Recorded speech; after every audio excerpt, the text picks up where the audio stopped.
కొనసాగుతుంది. 1 గంటకు ప్రేయర్, తర్వాత I welcome everybody to this post-Sunday gathering. Just now we have concluded this. పాత మిత్రులందరినీ ఒక్కసారి ఒక్క చోట చూడడం చాలా ఆనందంగా ఉంది.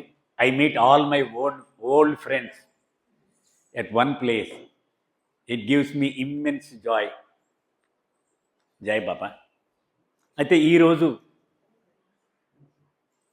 ఎంచుకోబడినటువంటి సబ్జెక్ట్ కొత్తగా వచ్చినటువంటి ఒక గ్రంథము, befitting a fortunate slave, Meher Baba's Eruch, written by దావానా బ్రౌన్.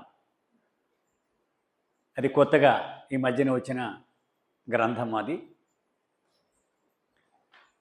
అయితే తెలుగు అర్థం చేసుకునే వాళ్ళందరికీ అది బుక్ రీడింగ్ జరుగుతోందండి కాకినాడ సెంటర్లో, మెహర్జీ యాప్లో. అది ఏ రోజుకి ఆ రోజు అప్డేట్ అవుతూ ఉంది.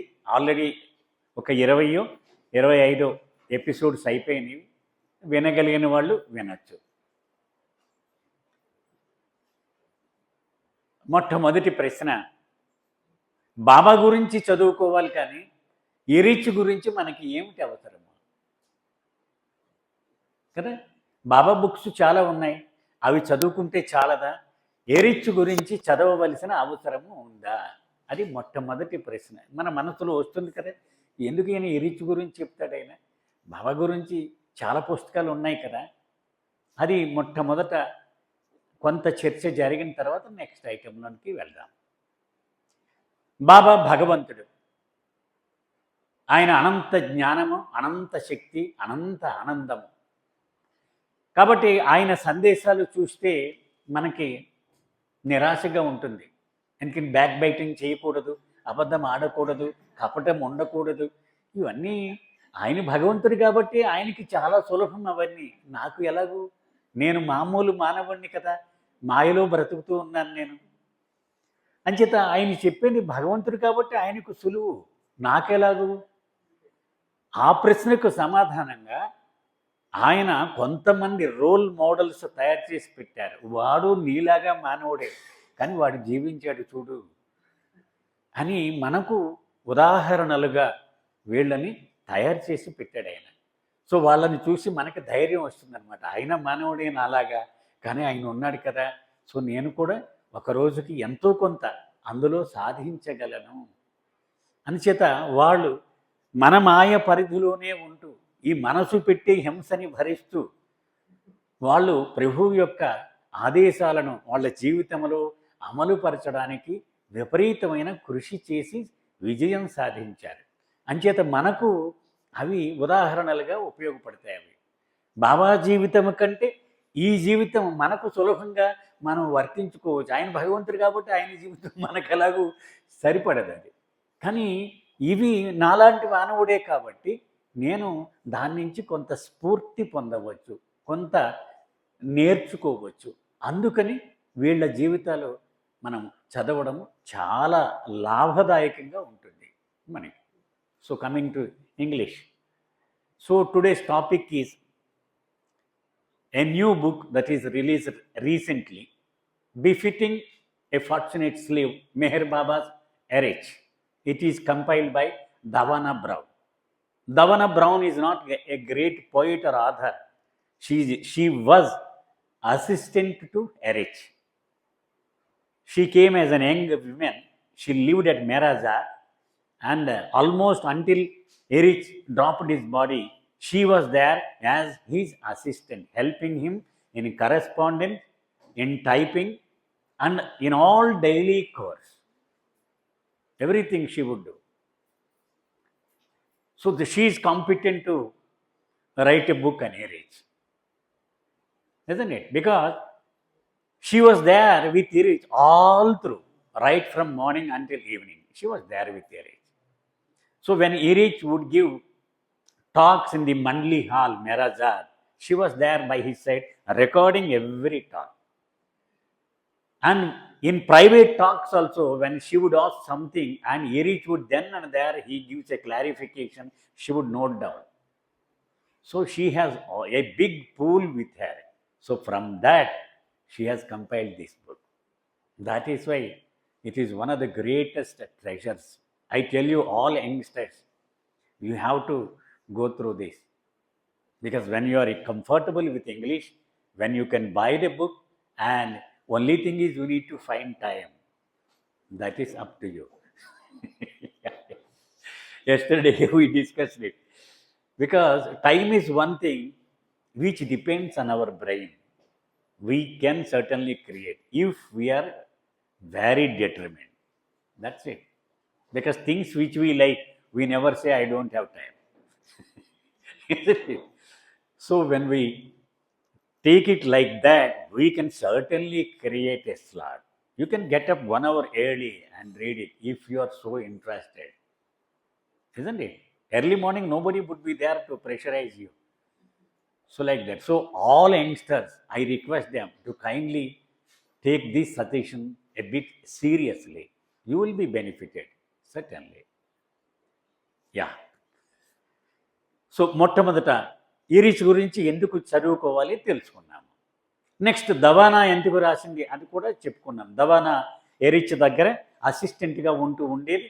ఆయన కరెస్పాండెన్స్ రాయడంలో కానీ, ఆయన రాసినటువంటి విషయాలను టైప్ చేయడంలో కానీ, అలాగే ఆయన మండలి హాల్లో టాక్స్ ఇస్తూ ఉన్నప్పుడు, మరి ఇప్పుడు చిన్నవాళ్ళకి తెలియకపోవచ్చు, మా తొలి రోజుల్లో తెలుసు, మాకు పెద్దవాళ్ళకి తెలుసు. అమరతిథి అయిన వెంటనే మర్నాడు మెహరాజాద్ బస్సులో తీసుకువెళ్ళేవారు అందరినీ. అక్కడ మండలి వాళ్ళందరూ కూర్చొని హాయిగా వాళ్ళు ముచ్చట్లు చెబుతూ ఉంటే హాయిగా వింటూ ఉండేవాళ్ళం ఆ రోజులు అవన్నీ. అంచేత అక్కడ ఎరిచ్, అలోబా, మణి వీళ్ళంతా షేర్ చేస్తూ ఉండేవారు, వాళ్ళ అనుభవాలు షేర్ చేస్తూ ఉండేవారు. సో ఇవన్నీ ఈవిడ పక్కన కూర్చొని రికార్డ్ చేస్తూ ఉండేది. రాసుకోవడమే కాదు, రికార్డర్లో కూడా రికార్డ్ చేసింది. అవన్నీ సేకరించి దాని నుంచి ఈ గ్రంథం 3 వాల్యూమ్స్ మొత్తం అండి.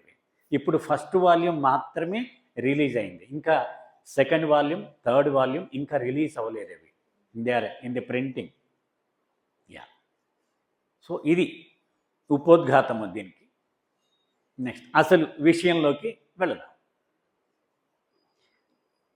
ఎరిచ్ తన బాల్యం గురించి, తన జీవితంలో అనుభవాల గురించి, బాబా దగ్గరికి వచ్చే ముందు తను ఎలాంటి అనుభవాలు పొందాడు, ఇవన్నీ కూడా చాలా వివరంగా ఇందులో వ్రాయడం జరిగింది.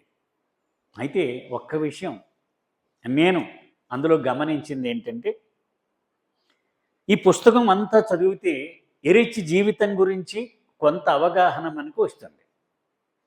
అంతేకాకుండా అవతార పురుషుడైన బాబా ఒక మండలి మెంబర్ని మ్యానుఫ్యాక్చర్ చేయడానికి ఆయన ఎంత హోంవర్క్ చేస్తాడో అదంతా స్పష్టంగా కనిపిస్తుంది అన్నమాట.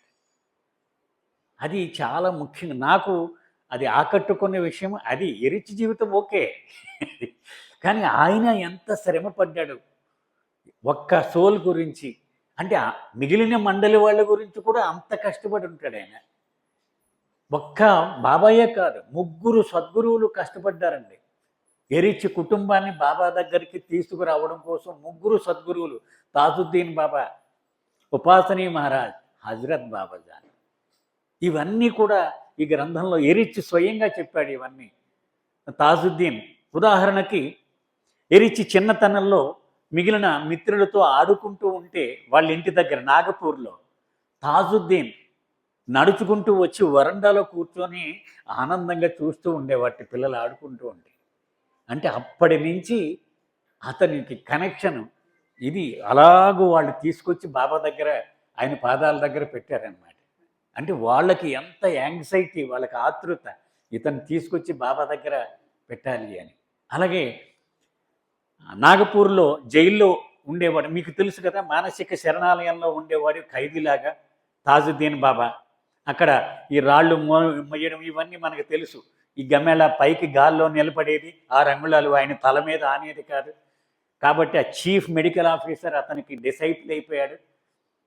అతను ఆయనకి ఉదయమే లేచి గేటు దగ్గర తీసుకెళ్ళి తాజుద్దీన్ బాబా నిలబడేవాడు. అతను ఊళ్ళో అందరూ వచ్చి దర్శనం చేసుకునేవారు. ఆయన రాగానే గేటు దానికి అదే తాళం ఊడిపోయి ఓపెన్ అయిపోయేది. అది ఇవన్నీ ఎరిచ్ చిన్నతనంలో ఆయన గమనించిన విషయాలన్నీ కూడా ఇందులో రాశాడనమాట. ఆయన అందరికీ దర్శనమిస్తే మొట్టమొదట మెడికల్ ఆఫీసర్ వచ్చి సాష్టాంగపడి ఆయన దర్శనం తీసుకున్న తర్వాత మిగిలిన వాళ్ళందరూ ఆయన దర్శనంకి వచ్చేవారట. ఆయన ఎప్పుడు కావాలంటే అప్పుడు బయటకు వెళ్ళిపోతూ ఉండేవారు, మళ్ళీ లోపలికి వస్తూ ఉండేవారు. అంత ఫ్రీడమ్. ఎందుకని ఆయనకు అంత ఆరాధన ఉండేదన్నమాట ఆ ప్రాంతంలో బాగా. సో అతను ఫ్రీగా నడుచుకుంటూ ఎరిచి వాళ్ళ ఇంటికి వచ్చి వరండాలో కూర్చొని వీళ్ళు ఆడుతూ ఉంటే చూస్తూ ఉండేవాడు. అది అలాగే హజరత్ బాబాజాన్ ఉపాసని మహారాజు నాగపూర్ వస్తే ఆ మెడికల్ ఆఫీసర్ ఇంట్లోనే ఉండేవాడట. అలాగూ వీళ్ళ కుటుంబాన్ని పిలిపించేవాడు, ఉపాసని రమ్మని పిలిచి నా దగ్గర ఉండు అని చెప్తూ ఉండేవాడు. ఈ ఈవిడ భర్త గాయమాయి భర్త అంటే ఎరిచి తండ్రి, అతనికి ఏమి నచ్చేది కాదు, ఈ హిందూ గురువులు ఇవేమి నచ్చేవి కాదు.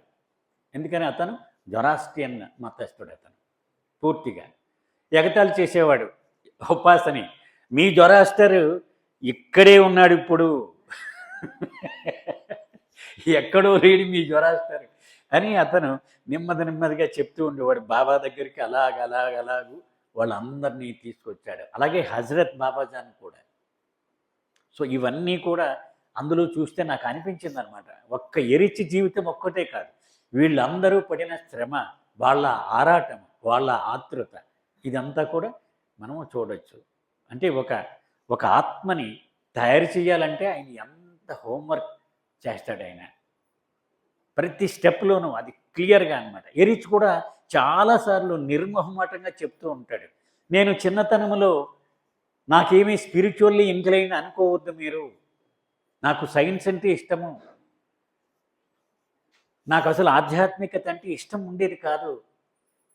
కొన్ని సంఘటనలు జరిగి అప్పుడు నాకు కొంచెం ఆలోచనలో పడ్డాను అని చెప్పుకుంటూ వచ్చాడు అన్నమాట. Coming to English, because if you go for a long time they may be of, So first, why should we know about Erich's life?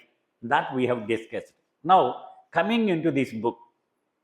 In this book, Erich's childhood is discussed. About his parents, it is also discussed. And it is not only Erich's life that we come to know, but the homework done by our beloved Avatar to bring one soul into his orbit. Like that, 3 perfect masters of that time, Tasuddin Baba and Upasani Maharaj and Hazrat Babazan. All these 3, they played pivotal role in bringing Jassawala family into Baba's fold. They would virtually push them, drive them. You go. And Erich says, since childhood, if you ask me, I say I am not spiritually inclined because I love science. And chemistry was his pet subject, chemistry. So he would always do experiments. He had his own lab in his house. And Erich says, I had everything in my house. And my father was so kind enough that we need not go out for anything at all. He would provide everything in the house. So I had no need for God. So why should I worry about God at all? Isn't it? Only when there is some crisis, there is some need, there is some problem, then you look towards God. But I never had any problem at all. Never. But still, Baba puts his hand in Jassawala family's life and he pulled them to him. So that is very clearly visible throughout the book. So Erich also narrates his stories. As a child, he observed how Tasuddin Baba would come from that lunatic asylum. And when Erich, as a kid, was playing with his friends, he would sit in the veranda of their house and he would watch over the child. So that was the connection with the Tasuddin Baba. Like that, Upasani also, whenever he visited Nagapur, he would send a word to Gaimai and family. Gaimai is Erich's mother and Papa Jassawala is Erich's father. You all know that. Yeah. So you can see this aspect also. Yeah. So Erich చిన్నతనంలో 2 incidents నాకు చాలా ఆలోచనలో పడేశాయి నన్ను. భగవంతుడు సీరియస్గా తీసుకోవాలా అని అనిపించింది నాకు. ఆ 2 ఇన్సిడెంట్స్ నేను చెప్తాను అని అన్నాడు. ఒకనాడు ఎరిచ్ ఒంటరిగా యువకుడిగా నడిచి వెళ్తూ ఉన్నాడు నాగపూర్ రోడ్డులో. తనతో పాటు చాలామంది నడుస్తూ ఉన్నారు. వీళ్ళంతా ఒక్కసారిగా పరిగెత్తుతూ వెళ్తూ ఉన్నారు. సంథింగ్ హ్యాపెండ్, ఏదో జరిగిందని ఇతను అడిగాడు, ఏమి జరిగింది అని. హిందూ డైటీస్ టెంపుల్స్ ఉన్నాయి ఇక్కడ అన్నీ, అవన్నీ సడన్లీ కన్నీళ్లు కారుస్తూ ఉన్నాయి ఆ విగ్రహాలన్నీ. అది చూడ్డానికి పోతూ ఉన్నారు వీళ్ళంతా.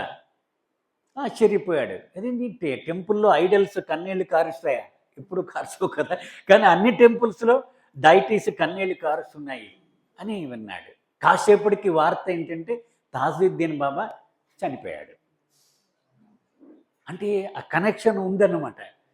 మతాలు మన కొట్టు చేస్తాం కానీ వాళ్ళకి ఇది సద్గురు, అతను సద్గురు కాబట్టి న్యాచురల్గా ఈ డైటీస్ అన్నిటికీ కనెక్షన్ ఉండి ఉంటుంది కదా. ఇవన్నీ చాలా ఆలోచనలో పడ్డాడు అనమాట ఇతను.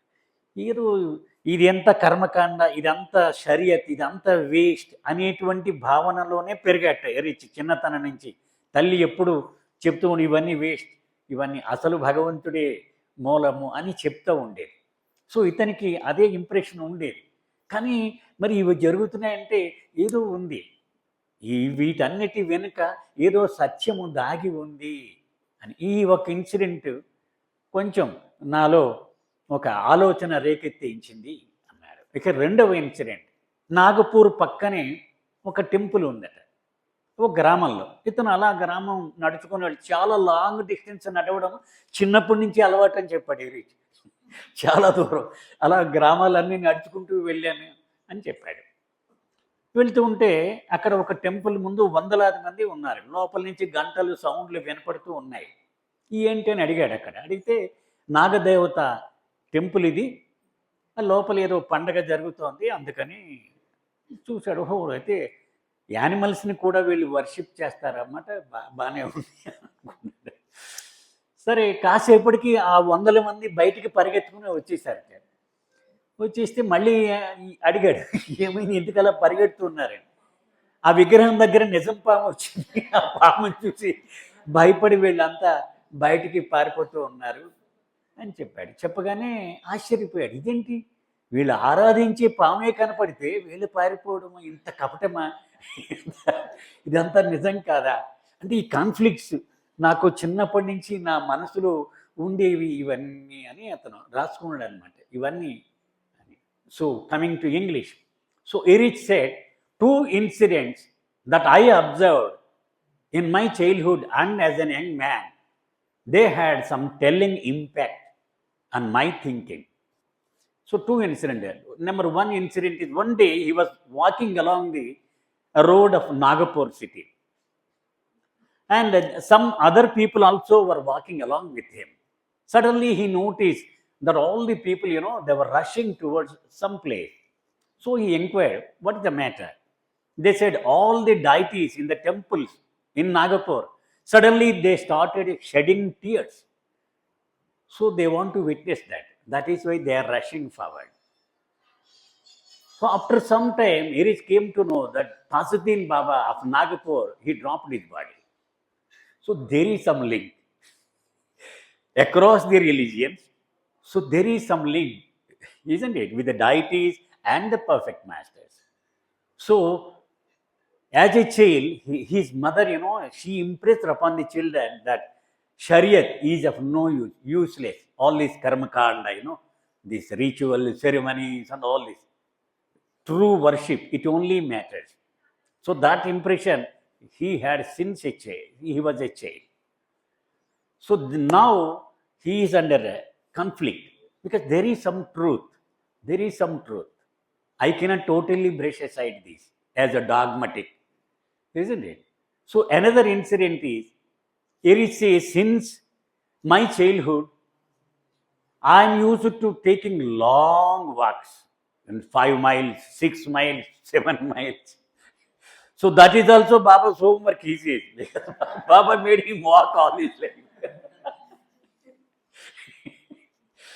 Yeah, so he was walking through a village near Nagapur.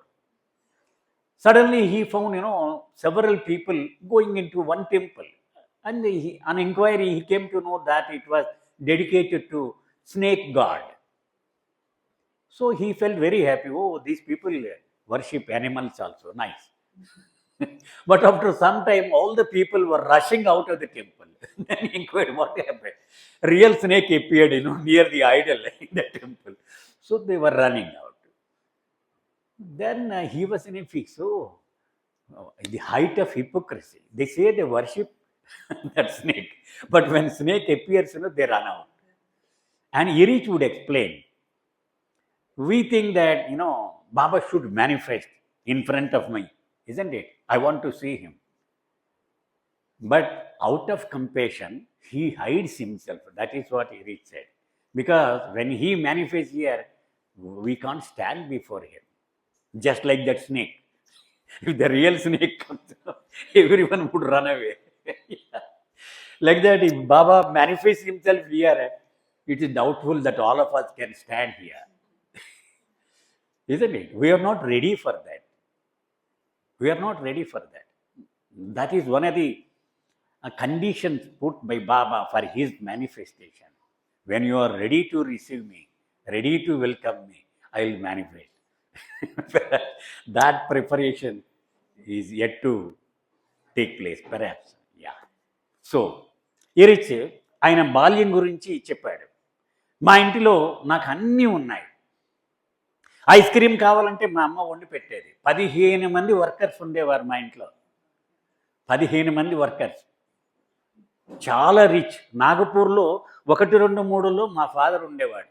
అంచేత ఎక్కడ ఏది జరిగినా మా ఫాదర్కి తెలియకుండా, చెప్పకుండా, ఈయన అడగకుండా జరిగేది కాదు.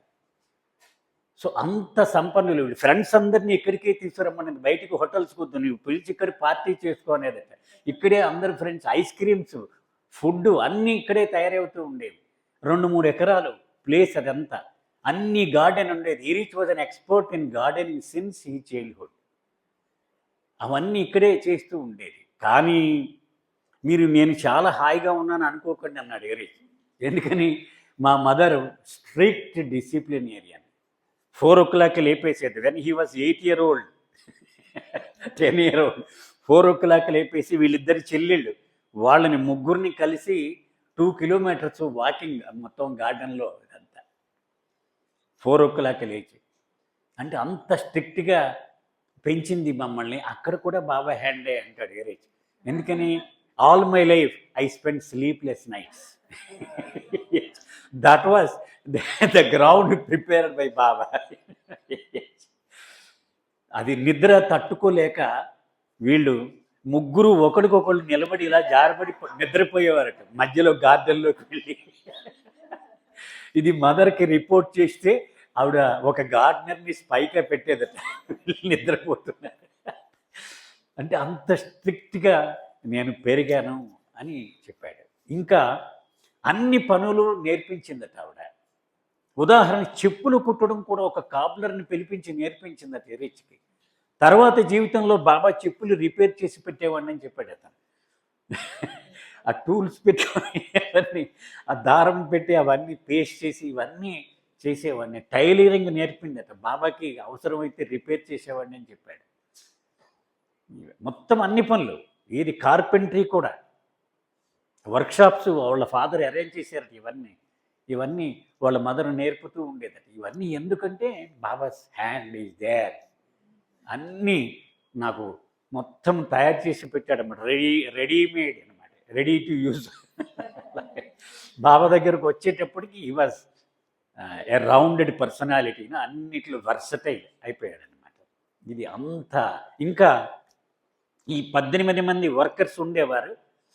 ఎవరికైనా సిక్ అయితే వాళ్ళ మదర్ ఆర్డర్ అనమాట ఇతనికి. రాత్రి అలారం పెట్టుకొని లేచి వాడిని వెళ్ళి పలకరించి రావాలి. వాడికి ఏమన్నా కావాలా, బాగున్నాడా లేదా, అవసరమైతే వాళ్ళకి కాళ్ళు ఒత్తి వాళ్ళకి ఈ మెడ నొక్కి ఇవన్నీ తలకి మందులు రాసి ఇవన్నీ సేవ చేయమని చెప్పేదట.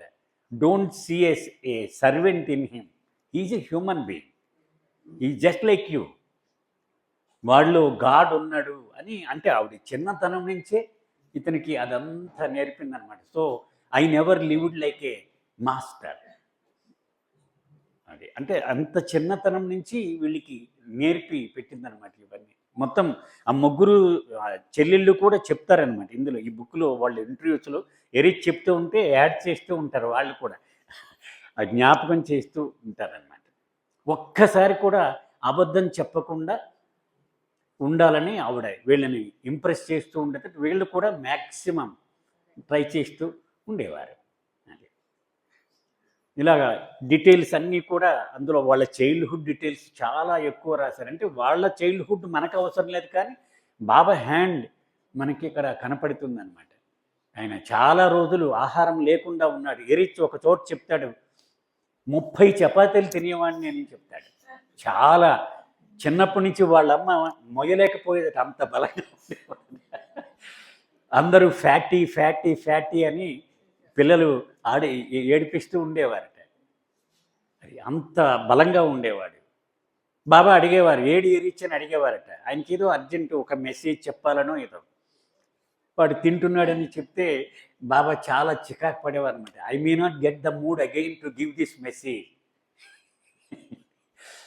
సరే, అందుకని ఎరిచ్ ఏం చేశాడంటే ఫర్ లైఫ్ మధ్యాహ్నం భోజనం మానేశాక. అప్పటి నుంచి కొన్నాళ్ళు అయిన తర్వాత జరిగిందన్నమాట. ఓన్లీ ఒక పూట రాత్రి తినేవాడు. బాబాకి ఇబ్బంది అవుతుందని.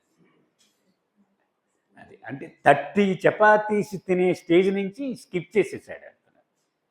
సో దట్ ఈస్ హౌ అతను మౌల్డ్ చేసుకునేవాడు అనమాట. అదంతా మా మదర్ నేర్పింది, చిన్నప్పటి నుంచి అది అలవాటైన. So coming to English. So Erich's childhood days. Erich was the first child of their parents. Then he had one sister, Manu, and another sister, Mehru. You must have seen those people, some of us. Yeah. So, though he had everything that one can aspire, in his house, but still his life was not that easy as we may assume, because his mother was a very strict disciplinarian. She would not keep quiet, when some mistake is done by Erich or any other person. So every day she would wake them up at 4 o'clock in the morning, and they had to take 2 kilometers, round in their garden, along with the little sisters of Erich. So these people, they could not withstand that rigor. So they go into the garden and leaning against each other, they would sleep in the garden. So, and she would put one spy, the gardener, to watch over them, that they are taking the walk or they are resting in between. So his mother would never send Erich to hotels and other places. She would ask Erich to invite all his friends, and she herself would prepare everything. So Erich was hosting, several parties for his friends. So Erich had 18 people, working in the estate. And all those people were to be treated as just like their family members. Erich was never allowed to treat them as their servants. That was the discipline enforced by Gaimai. So when some of the workers, he was sick, Erich had to go in the midnight and inquire about his health, to provide coffee or tea or water, something, And if necessary, he had to press their bodies also. That was the order of Gaimai. So that was there, because we cannot treat a servant as a servant. You have to see another human being in him. And you have to understand that God lives equally in him. So that was the atmosphere in which Erich was brought up.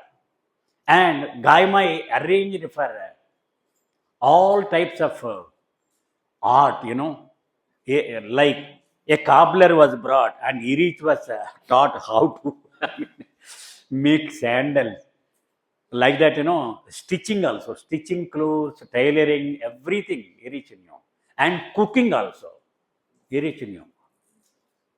And Irich says, it is all Baba's hand that was working in my, through my mother's this thing, because all these tricks were needed for me when I lived with Baba. Isn't it? And Irich was very, very heavy, very strong as a kid. He was known as fatty. Mota or fatty, something. So always, he was conspicuously, he can be seen. One who is very fat is Irich. So like that they used to call. So Irich, he said, he used to consume 30 chapatis for lunch. And he would take minimum 1 hour to complete his lunch, something like that. But Baba sometimes he expressed his displeasure. What happened to this fellow? Where has he gone? So he has gone for lunch. So Baba was displeased because I may not get the mood again. Humanity may miss this message forever if that fellow is not there. So then Irich thought, and he skipped lunch forever. Only one meal a day, night he used to take. So that was his readiness. And if you know well, Irich's shirt also was on display for some time in the museum. If you can see the inside of the shirt, there were several pockets, some 10 to 20 pockets. So he would keep all the things that Baba may require, like, toothpicks, earbuds, comb, everything, needle, and, thread, reel of thread, everything he used to carry on his person. So that was the preparedness of Irich. So he says, because of my mother, I am what I am now. I can be of good use to Baba. Because suddenly Baba says, my chapel is broken, he would repair it. Like that, something is torn, he would immediately repair it. So even cooking also, he knew. Yeah. So coming to other most important stories which I like. After living for some years, suddenly Irich realized one thing. I was a good boy. Because my mother, she brought me up like a good boy. But now I realize that I have become a bad boy. Because I have become a bit more aggressive. I was not my natural self. So this thought, it started bothering him. Baba noticed this. There is something is bothering you. What happened? You come out. Then he shared it with Baba. Baba, I was a good man before coming to you. But now, after having spent several years with you, I find that I have become a bit aggressive. This is worrying me. So Baba, he showed through the window. What do you see there? Baba asked. Baba, that is a sugarcane garden. So what is made out of that? Sugarcane juice is made out of that. So how is it? It is so sweet. From that sugar is made. Baba said, what is the process? You tell me. So sugarcane juice is extracted after putting the sugar canes through the crusher. Then it is put in a pan and put on a fire, and it is allowed to boil for some hours. Then one person is earmarked to collect the silt that is created, while it boils. So that is continuously removed. After that, the pure sweet sugar is made. So Baba said, you said sugar juice is sweet, isn't it? But sugar also is sweet. But only after removing all this silt, the true sweetness comes out. So I am removing all the silt from you. So at the end, you become very sweet. So that is what, after coming to the Master, all our weaknesses, all our hidden weaknesses. We do not know that such things exist in us, but he draws them out and he gives them a beating and he throws them out. So that process is on now. That is why you find weaknesses flying out of you. This is a very beautiful episode explained by Erich. Yeah. That is why Baba says, in my mandali, you may observe, suddenly some weaknesses flare up in them. It is because of the fact that I have started the dusting. Once the dusting is started, you notice that lot of dust is there around. If you don't start the dusting, you feel that everything is clean. It is not that. It is hidden, latent. తెలుగులో చెప్పుకున్నాను. నాకు నచ్చిన కథల్లో ఒక కథ అన్నమాట ఆయన చెప్పింది. ఎరిచ్ చాలా క్రమశిక్షణతో పెరిగాడు. అంత చాలా రాముడు మంచి బాలుడు అలాగే పెరిగాడు అతను చిన్నతనంలో. బాబా దగ్గర చాలా కాలం ఉన్న తర్వాత అతను సడన్గా తనలో ఒక బలహీనతను గుర్తించాడు. ఊరికనే కోపం వచ్చేస్తోంది, కొంచెం దురుసుగా మాట్లాడుతూ ఉన్నాడు ఇతరులతో. అది కొంచెం బాధ కలిగింది. బాబా దగ్గరికి వచ్చాక నేను మంచిగా మారాలి కానీ ఇలా మారానేంటి అని మదన పడ్డాడు. బాబా గమనించారు. ఏదో ఏంటి నీ ఇబ్బంది ఏంటి చెప్పన్నారు బాబా. చెప్పాడు ఆనెస్ట్గా. చెప్తే అప్పుడు కిటికీలోంచి బాబా చూపించారు, అక్కడ ఏం కనిపిస్తోంది అని. చెరుకు తోట కనిపిస్తోంది అన్నాడు. ఏం చేస్తారు దాని నుంచి? ఆ చెరుకు కట్ చేసి క్రషర్లో పెట్టి షుగర్ కేన్ జ్యూస్ చేస్తారు. అది ఎలా ఉంటుందంటే తీయగా ఉంటుంది అన్నాడు. దాని నుంచి షుగర్ చేస్తారు. ఆ ప్రాసెస్ తెలుసా నీకు అన్నారు బాబా. తెలుసు బాబా. ఆ షుగర్ కేన్ పెద్ద ప్యాన్లో పెట్టి దాన్ని పొయ్యి మీద పెద్ద కింద మంట పెట్టి మరిగిస్తారు కొన్ని గంటలు, 5-6 గంటలు. మధ్యలో వచ్చేటువంటి కల్మషం అంతా ఒక మనిషి కూర్చొని తీస్తూ ఉంటాడు. దీన్ని అంత కల్మషం తీసేశాక అప్పుడు ప్యూర్ షుగర్ వస్తుంది అన్నాడు. నేను నీలో ఉన్నటువంటి ఆ జ్యూస్ మరిగించి ఆ కల్మషం అంతా తీస్తూ ఉన్నాను, ఆ ప్రాసెస్లో ఉన్నాను, అంచేత బలహీనతలన్నీ బయటకు వస్తున్నాయి నీలో అని బాబా చెప్పిన విషయం. రెండవ స్టోరీ ఒకటి ఉందండి.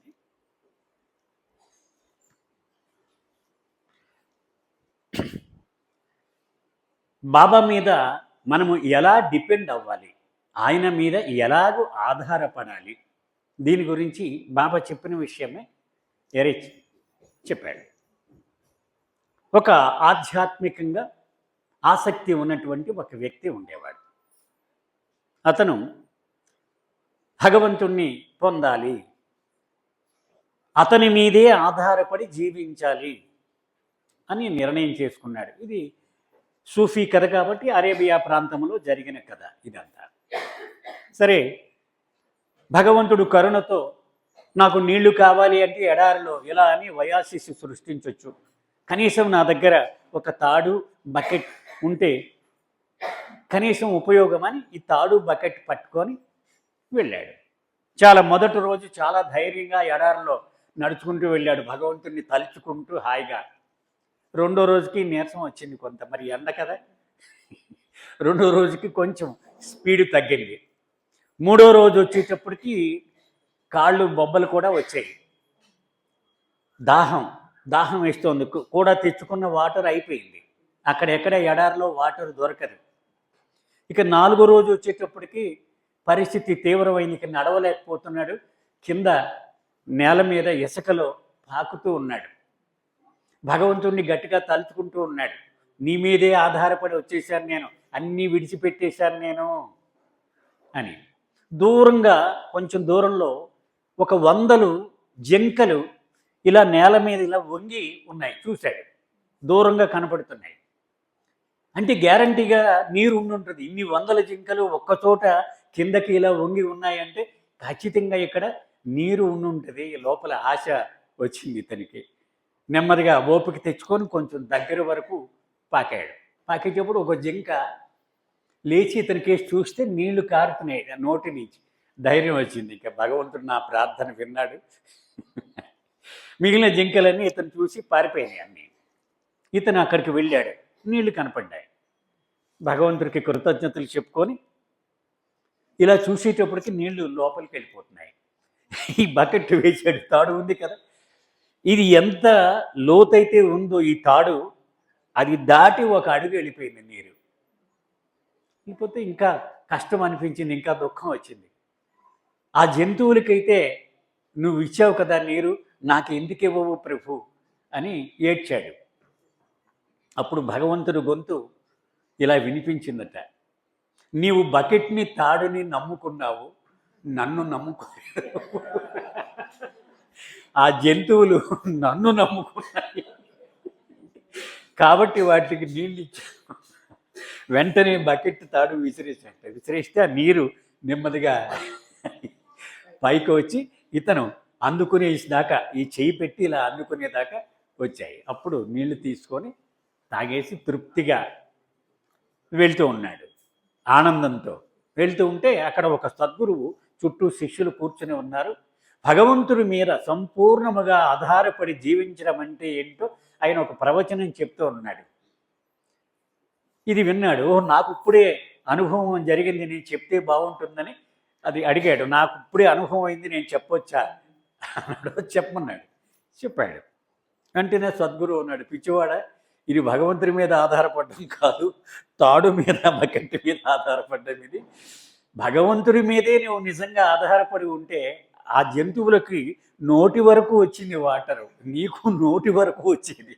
నువ్వు వంగి ఆ నీరు తీసుకోవలసి వచ్చింది, ఎందుకంటే నువ్వు భగవంతుడి మీద ఆధారపడి లేవు కాబట్టి. దవాన రాస్తుంది, ఎరిచిలో సంపూర్ణముగా భగవంతుడి మీద ఆధారపడి జీవించిన వ్యక్తి ఎలా ఉంటాడో నేను తొలిసారి అతనిలో నేను చూశాను. నేను చెప్పేది నిజము.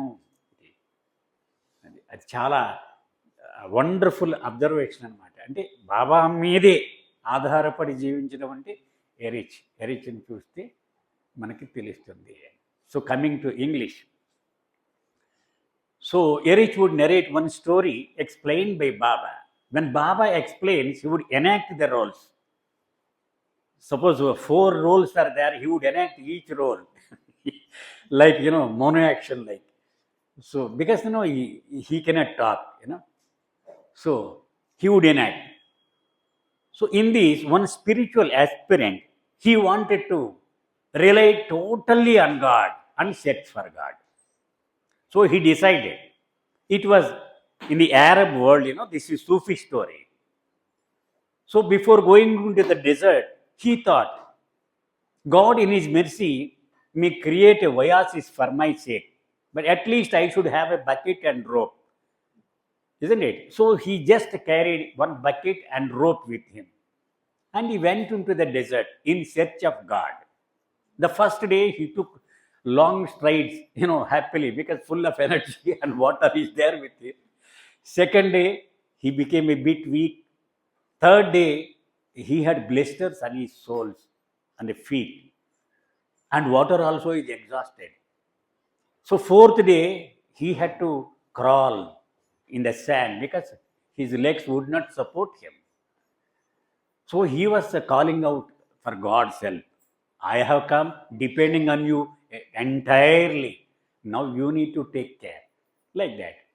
So after some time, he finds some hundreds of deers, just bending like this onto the ground. So he thought, there must be water. Otherwise, all the animals, why should they bend like that? So he had a hope. And he, gathered all his energy and he started moving towards that. Then one deer, it just, proved his ambition because it was a dripping water. Oh, he thanked God and he approached that. Then suddenly the water started receding, the level of water. So though he put the bucket and rope, still he could not reach that. Then he cried out to God, "Hey God, you have provided water to the animals, but not to me. I have come away depending solely on you." Then God's voice answered, "No, you depend on the bucket and water, not on me." So then he threw away the bucket and water. Suddenly, the level of water started rising. And up to that level where he can just put his hand and sip water, up to that level the water came. Then, in all happiness, he gathered his energy back. He was moving ahead. Then he found a Sadguru around which his disciples were sitting. He was giving a discourse on the same subject, how to depend entirely on God. So then this man, he was inspired to narrate his own story. He requested the master, can I narrate my own story? Just now I had an experience. Yeah. So he shared his story. Then the master said, it is not an example of relying on God, relying on bucket and rope. You can say. Because the animals relied on God 100%. That is why the water level came up to their mouth. But you had some doubt on God. That is why you had this bucket and rope with you. Yeah. So Erich would point this out. And Davana, the writer of this book, she says, I found the first man in Erich who lived depending on God completely. So Erich would always say that you keep your focus on Baba. Keep your focus on Baba. There is another one small story because 5 minutes time is there. Erich would go to trust office in Ahmad Nagar, Meher Nazar compound every day in the morning, and he would come back in the evening. One day, he came fully tired. So he had several garments on him, one sweater, one shirt, one inner banyan, and one trousers, one underwear, and all that. One by one, he had to remove. Arey, why should not I have one jumpsuit, like, one pullover? It should have been nice. One pullover, like, why should I wear this many? So he went into sleep. In the morning, again, he went back to trust office, and one Westerner came and he hand over one gift packet, sealed packet. And he said, don't open it. When you go back to Merazad, in the evening, you open it. So in the evening, after coming back, he would open it and he finds a jumpsuit, the one which he desired, last evening. But immediately what Erich did, he went to Baba's photo and he hanged his head in shame. I lived with you for several years. Why could not I develop that art of being contented with whatever you provide? Why should I desire this? I am a sinner. Please save me from this sin. Yes, that is his level of understanding. So that is depending upon Baba, because you should develop that type of understanding. Let me be contented with whatever Baba provides me with. So he says, the whole world is adding burden on the head of my beloved. If I too add burden, can I call myself a lover? So that is the level of understanding that Erich reached. That is why, Meher Baba's Erich, the name and the title of the book is Meher Baba's Erich. So that is the book. So coming to Telugu. Yeah. చిన్న కదండి ఇది. రోజు trust ఆఫీస్కి వెళ్తూ ఉండేవాడు Erich. ఉదయం 10 గంటలకు వెళ్ళిపోయేవాడు, సాయంత్రం తిరిగి వస్తూ ఉండేవాడు. ఒకరోజు బాగా అలసిపోయి వచ్చాడు. బాగా వచ్చి పైన స్వెటర్, లోపల షర్ట్, లోపల బనియన్, ప్యాంట్, అండర్వేర్ ఇవన్నీ మార్చుకొని అనుకున్నాడు, ఇన్ని బట్టలు అవసరమా నాకు? ఒక్కటి ఇలా పైనుంచి జంప్ సూట్ అంటారు, ఇలా వేసేసుకుంటే కాళ్ళ వరకు ఒక్కటి సరిపోద్ది కదా అనుకున్నాడు. అనుకొని పడుకుని పోయాడు. ఉదయమే ట్రస్ట్ ఆఫీస్కి వెళ్ళగానే ఒక వెస్టనర్ వచ్చి, ఒక గిఫ్ట్ వచ్చింది నీకు, ఇది నువ్వు ఇంటికి వెళ్ళాక, మెరాజాద్ తిరిగి వెళ్ళాక ఓపెన్ చేసి చూడు అని చెప్పాడు. సరే, రాత్రి వచ్చాక ఓపెన్ చేస్తే ఇతను ఏదైతే అనుకున్నాడో ఆ జంప్ సూట్ అదే వచ్చింది, అది గిఫ్ట్. వెంటనే బాబా ముందు నిలబడి సిగ్గుపడ్డాడు. ఐఎమ్ ఏ గ్రేట్ సిన్నర్ అని. ఇన్నాళ్ళు నీతో ఉండి నువ్వు ఇచ్చిన వస్తువులతో సరిపెట్టుకునేటువంటి ఆ నేర్పు నేను నేర్చుకోకపోయినందుకు నీకు బరువే ప్రభు. నేను ఈ ప్రపంచం అంతా అనేక కోరికలు కోరుకుంటూ నీ మీద భారం పెట్టేస్తోంది. నేను కూడా నీకు భారం పెంచేస్తే నేను ప్రేమికుడిని ఎలా చెప్పుకుంటాను నేను అన్నాడు. అంటే అది ఆయన లెవెల్ ఆఫ్ అండర్స్టాండింగ్. అంటే మనం భయం వేస్తుందన్నమాట. మనం ఉదయం 7 గంటల ప్రార్థన, సాయంత్రం 7 గంటల ప్రార్థనే చాలా ఎక్కువ. మనం పెద్ద పెద్ద బ్యాడ్జీలు పెట్టుకొని తిరుగుతాం. కానీ ఆయన ఆశించింది ఇదన్నమాట. అంటే ఏదీ కోరుకోకుండా, ఎందుకంటే అది తల్లికి తెలుసు కదా. ఇప్పుడు కుర్రాడు వచ్చి 11 అయినా నాకు భోజనం పెట్టాలని తెలియదా అని తల్లిని అడిగితే తల్లికి కోపం వస్తుంది కదా. నాకు తెలియదా, నీకు ఈరోజు విరేచనాలు అవుతున్నాయి, నీకు పడదు ఇప్పుడు భోజనం, అందుకు పెట్టలేదు అని. అలాగే ఆయనకి తెలుసు ఏది ఇవ్వాలో, మనం అడిగితే ఆయనకి అవమానము. So thank you very much. Avatar Meher బాబాకి థ్యాంక్స్ అగైన్ ఫర్